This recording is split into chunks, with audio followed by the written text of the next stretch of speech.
Marshall@AOL.com. Prescott Marshall at Gmail. AOL.com. Oh, okay. Haven't heard one of those in a while. The AOL, yeah. AOL, yeah. Here we go. Welcome to the Author Talk with Judy Prescott Marshall. My name is Barbara Dickinson. I'm the Executive Director of the Friends of Handley Regional Library. The Friends support the library through things like raising funds, but we have always been involved with bringing free programs to our public. And now we're getting to learn to do that in the world of virtual programs. This program is streaming on Facebook right now. In a few days, we will transfer it over to a YouTube link. So you can come back and watch it again. You can share it with a friend who wasn't able to attend today. And that'll be at the bottom of the library's webpage with a little YouTube link icon. You can click on it and find this program there. So it's my pleasure to introduce our author, Judy Prescott Marshall. She is a multi-award-winning writer of contemporary women's cougar lit fiction. She earned her certificate, Write Your First Novel, from Michigan State University. Judy Prescott Marshall writes about women facing life's many challenges and their journey through it all. Readers, librarians, book clubs, and fans of Judy declared her books hard to put down. From biographies, tales of adventure, self-help, inspirational, and books on writing, she's never without a book. In 2019, she wrote a small inspirational book, Be Strong Enough. Judy donates all her proceeds from Be Strong Enough to women, children, and their pets.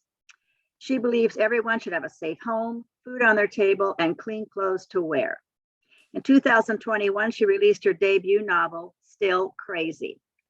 Nearly 20,000 people put Still Crazy on their want to read list on Goodreads. She's been featured on NPR, in Publishers Weekly magazine, and Midwest Book Review. Her writing won the American Book Fest Award. She received 5-star Reader's Favorite Award for Women's Fiction. And her second novel, The Inn in Rhode Island, is set to release March 29th, 2022. So thank you for joining us today, Judy. Thank you, Barbara. Thank you. Oh, and thank you, Cindy, for joining us in person. I got goosebumps hearing all that. I have to tell you, Cindy, I'm going to give you a little bit of my backstory. Okay. I was in the 7th grade, and a teacher said to me, "You're telling a lot of stories out there on the playground. What are these stories that you're telling?" And I told her, some of the things that I'm, just making up stories. And she said, "Over Christmas break, I want you to write a story." And I took the challenge. I went home on Christmas break. I wrote that little Christmas story, brought it in. About a week later, the teacher said to me, "Stay after class." The drama teacher came in, and they said they wanted to perform my Christmas story for next year's play. So that's when I first caught the writing bug, thanks to that teacher in the 7th grade. And then, as you know, life happens. Didn't catch it again until I was retired, and I'm sitting there and I'm doing this, and I'm going, what the hell am I gonna do now? I just, I picked up the pen and I started writing. And I said, well, as all writers will tell you, you have to have what's called a platform. You have to make yourself visible, doing things like this, library events. I took the GED in one hand and I took my ability in the other hand. And then I just set out and wrote. This is the first little book. I don't know if we have a lot of glare on there, but it's called Be Strong Enough. It's just a little tiny book. It's short on words, but it's full of inspiration. That was the first book that I launched, and I got such a warm reception from it that I actually took the proceeds and said, okay, I didn't need the money. So I took the proceeds and I posted, it was Christmas time again, and I posted on Facebook a little giveaway. And a single mother with 2 little girls posted that I saw her post that she did not have any money to buy presents and they were shutting her electric off. And I'm thinking 3 days before Christmas. So we paid the electric bill. We gave her, money to buy presents for her girls. And then that just became the roller coaster ride with donating the proceeds from Be Strong Enough. I took that next year and I wrote, my story, and it's called Still Crazy. And I know we have a lot of, I don't know about you see the glare or not, but I have a lot of glare on there. And I wrote the book Still Crazy. It took me about 1 year to write it. So glad I did. The reception that I got from that one being a debut novel, I wrote it just because I had a story inside of me that I just wanted to get out there into the world. I did take it to the Unicorn for Writers Conference in Purchase, New York, where I met my literary agents, Barbara Ellis and Jan Cardis. Jan called me up and said, she took the manuscript. She called me up a week later and she said, I want you to come back, but I want you to meet me at my house. And I'm going to have you meet my associate, Barbara Ellis, who's going to fly up from Miami. Barbara and Jan sat down with me and said, we love your story, but you have to make some changes. You know how you hear the stories about the editing, world and all the changes stuff. And they said, it's really a simple change and we think you can do it. We want you to take it from third person to first person. I was like, oh my God, I got to rewrite the whole entire story. And they said, yeah, but you have a year to do it. And I was glad that she gave me that 1 year mark because, in this book world, you really do want to stick to that 1 year mark. So needless to say, I took the challenge and I wrote the book from third person to first person, changed it, tweaked it a little bit. But at the end, I said to Jim, why did you make me do that? And she said, because now the book has your emotions on the page. So I'm glad I did it. Well, then from there, and I thought that this was just going to be my one little standalone, but no, from there, we turned it into a sequel because everybody wanted to know, really Still Crazy is her story. It's her perspective of, the scenario and the whole situation. So you really hear from Julie Holliday and it's, her point of view throughout the whole book. And speaking of point of view, whenever you're writing a point of view, that person needs to be in the room or within hearing distance of everything that is said and done in the book. So in the book Still Crazy, you're always hearing from Julie. But in book number 2, which is The Inn in Rhode Island, you hear from Dan Holliday. So now you get to hear more of his voice, his side of the story, etc. The storyline was a hard story to write, but I think a beautiful love story in the end. It's something that a lot of marriages face, and not just a lot of marriages will go through, not just infidelity, but alcoholism, drug abuse, workaholics. There's, especially nowadays where both the wife and the husband are out working. It's hard, for everyone to come to the table every single night and to be there together in unison, in everything in life. So you go through her trials, her tribulations, and her heartache. Everything is on the page, in the first book. And I'm hoping that by the time you get to the second book, you'll understand why she did what she did and how she did it.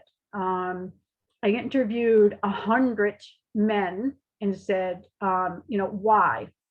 And basically they all had the same answer because it makes them feel like a rock star. I interviewed probably 25 to 30 women that I knew were walking in Julie Holliday's shoes. And they all said the same thing. I held on to my faith. And that's what got me through it. And that's really, for some people, it's what gets them through everything. So Julie is, she's not a Christian per se, but she is a woman of God. So that's a little backstory there on Still Crazy. We are going to say that we're doing, for anyone watching, today, tomorrow, later in the future, we're doing a 3-part giveaway.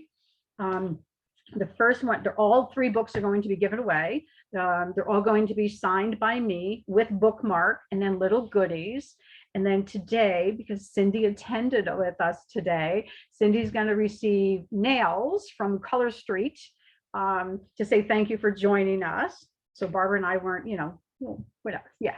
And then also we have the signed copy of Be Strong Enough going out to someone. And as soon as they arrive, a copy of The Inn in Rhode Island will go out to someone. So you don't need to be in present today to receive any of the gifts that we're giving away. You can just let Barbara know, or you can contact me via my email address, which is judyprescottmarshall@aol.com. So that's JudyPrescottmarshall@aol.com. And every time I do it, I say to myself, did I just spell my name right? It's amazing.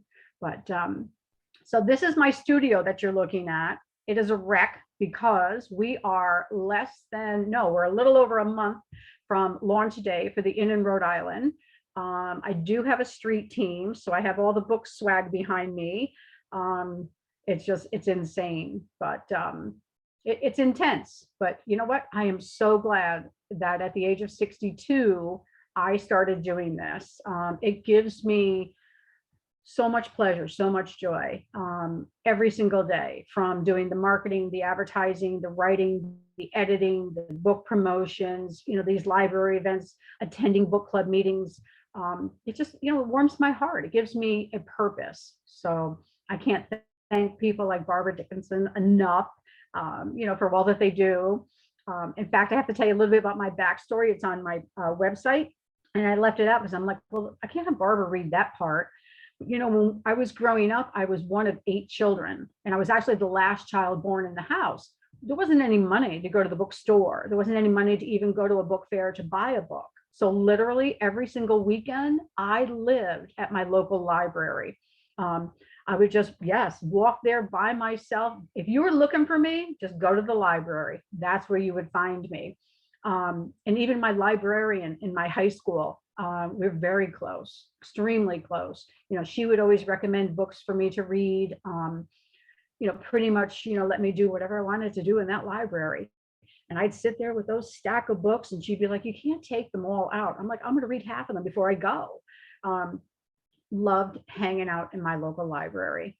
So librarians are, they're the rock stars in my life. When I met my literary agent, they were like, okay, we're going to do book tour. Where do you want to go? We'll help you, we'll guide you on it. And I said, do I have to do bookstores? I don't want to do bookstores. I never went to a bookstore. Shh, don't tell them.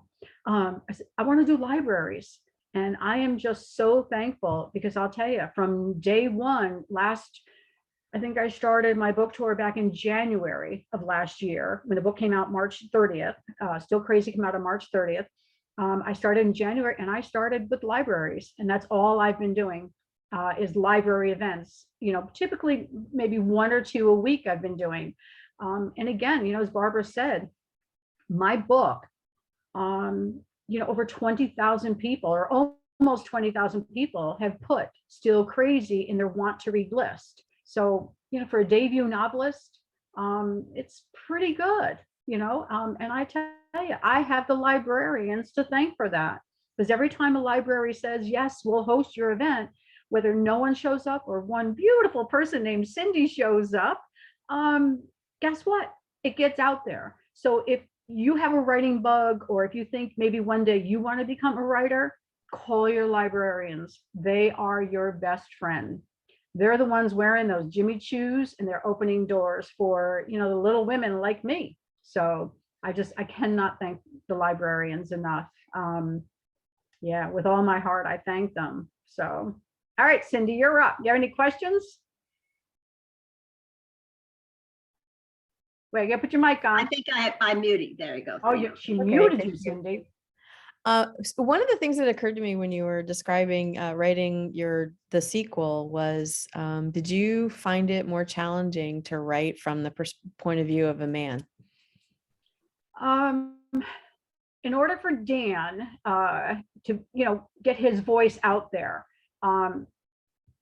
he had to be speaking. So I really had to put myself in those shoes to say, how would he say it? Not how I would say it or how Julie Holliday would say it, because she is the one, transposing everything.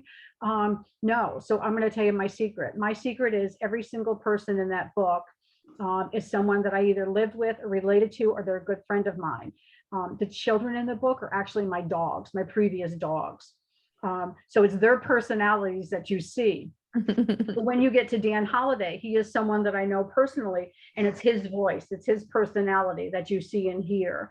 2 of my probably favorite male characters in the book were definitely Frank and Dan. And it's because Dan is, none of us are perfect, but Dan did something a lot of women, draw the line the first time and say, no, no, no. But he's remorseful. He owns his mistake. But his voice had to show you through his voice, I had to show you how he's really a good guy, without giving away the story too much for you. No. So I cheated. I used real people. I used their personas with each of my characters. The character Lene, oh my God, if you walked into her, you'd be like, oh my God. If you were in a room with 50 people and you were listening, you'd be like, she's Lene. You would know them.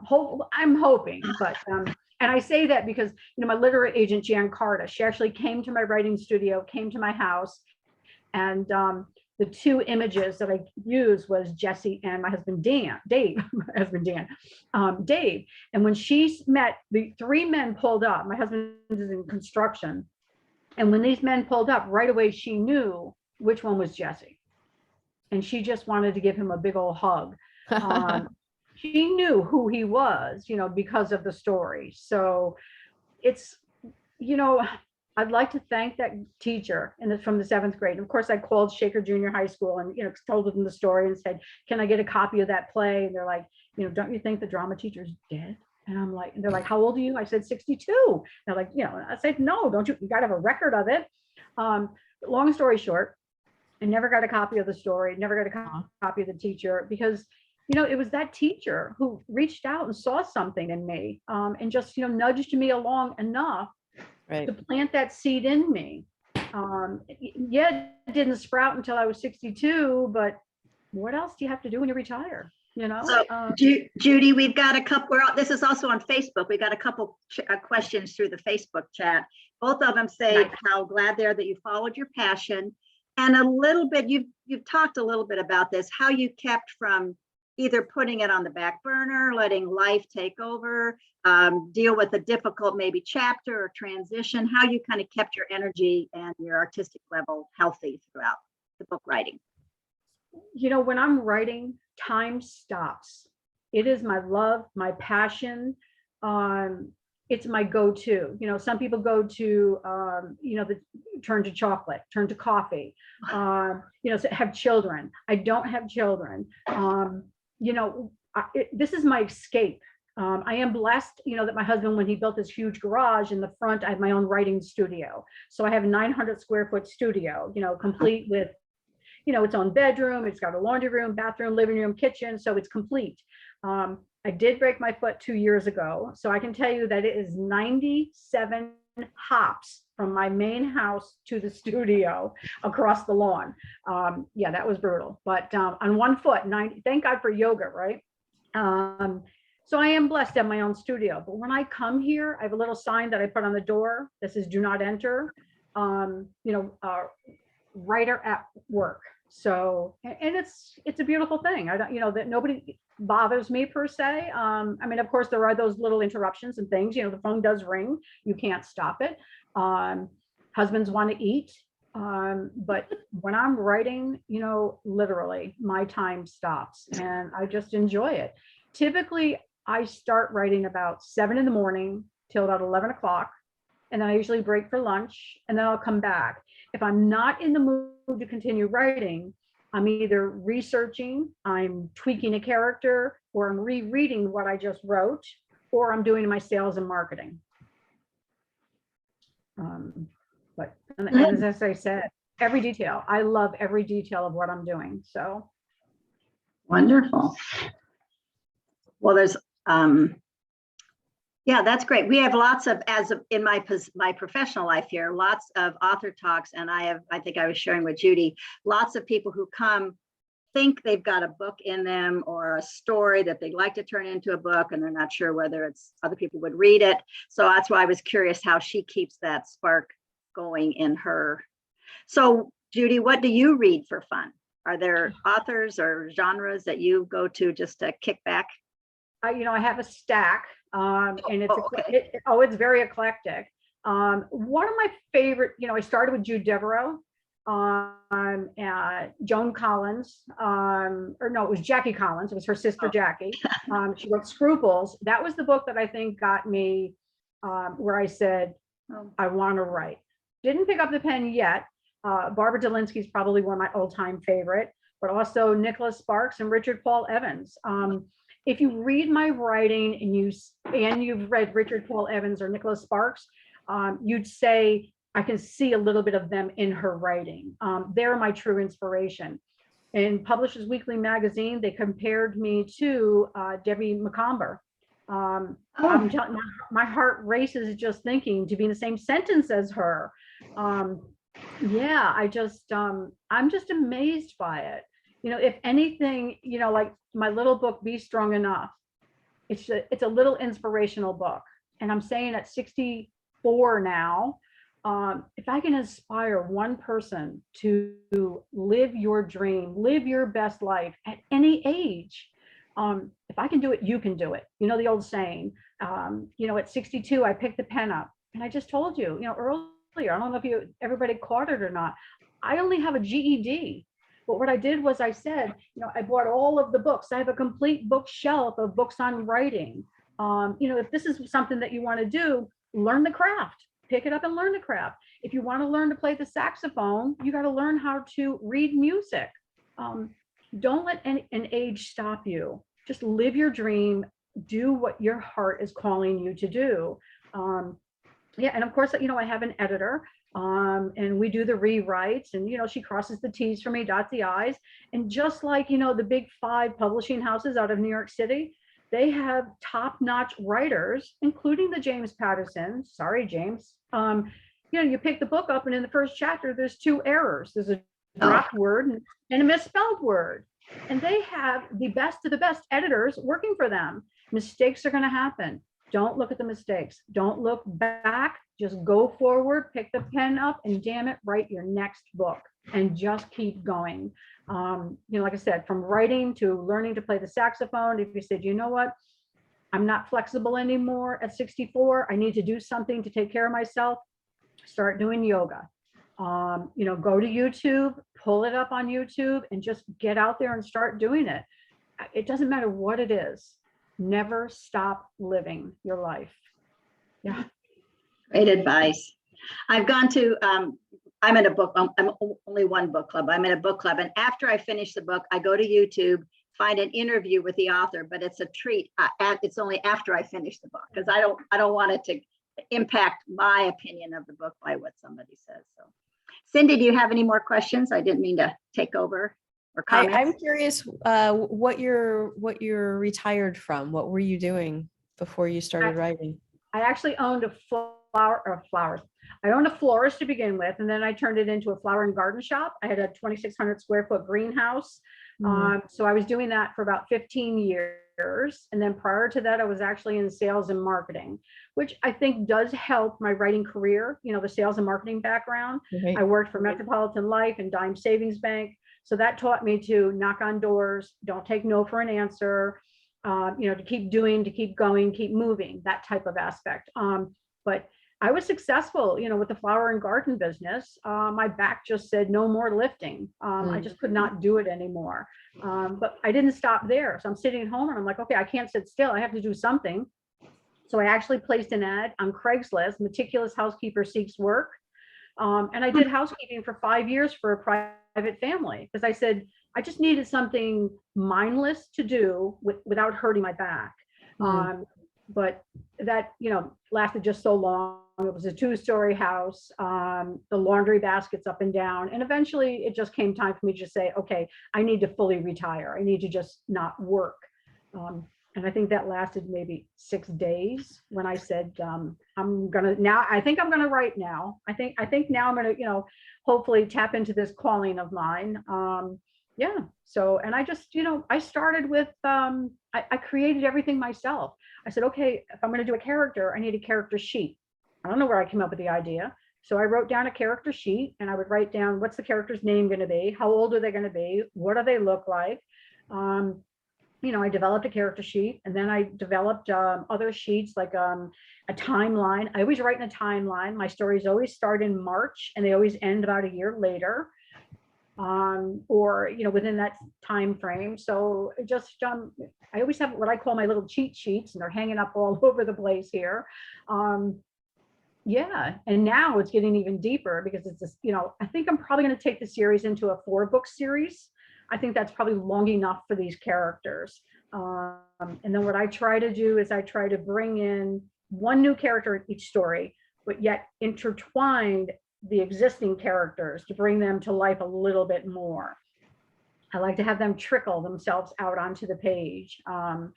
So you get to see who's going to get in trouble in book 2, you know, who leaves, who comes, who goes, that type of thing. But you'll always follow, if you pick up my series, you'll always follow the Dan and Julie Holiday story.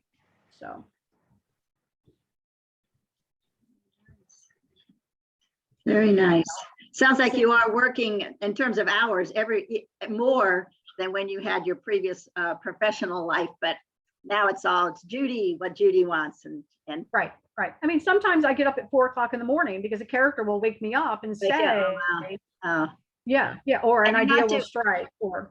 And you're not doing murder mysteries where you have to kill somebody off at the end of I read murder mysteries too, and probably was like, oh, I hope this person isn't the character that has to go at the end or committed the crime either. You get attached to certain characters like yours. Do you read Maxine Petro?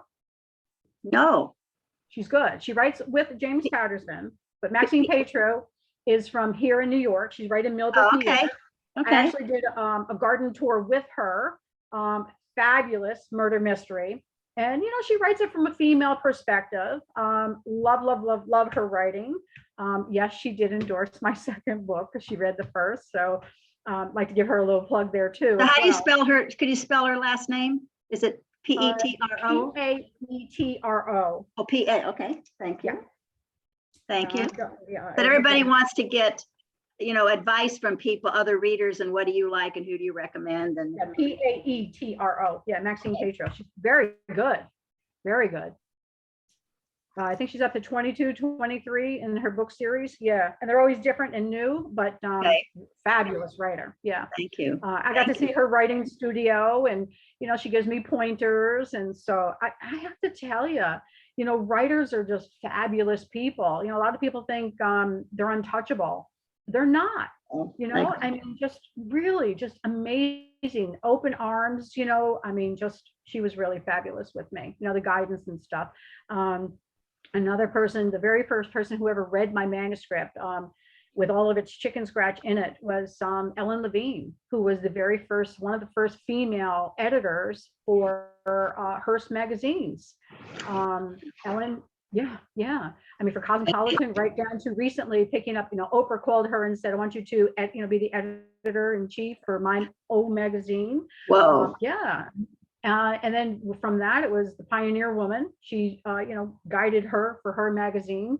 It was cute. Ellen showed me a pair of cowgirl boots that Pioneer Woman had given her. It just, I say to myself, I'm so blessed. I mean, I'm just this little country girl. And again, I say, thank God I'm not afraid to knock on doors. Her husband actually got stuck. Ellen's husband got stuck in the tractor on the ice and called my husband to pull him out. And that's how I knew the name. And it was funny because I called her one Friday evening and I said, hi, Ellen, I know you don't know me, but my name is Judy Prescott Marshall. And she goes, Dave's wife. Of course I know you.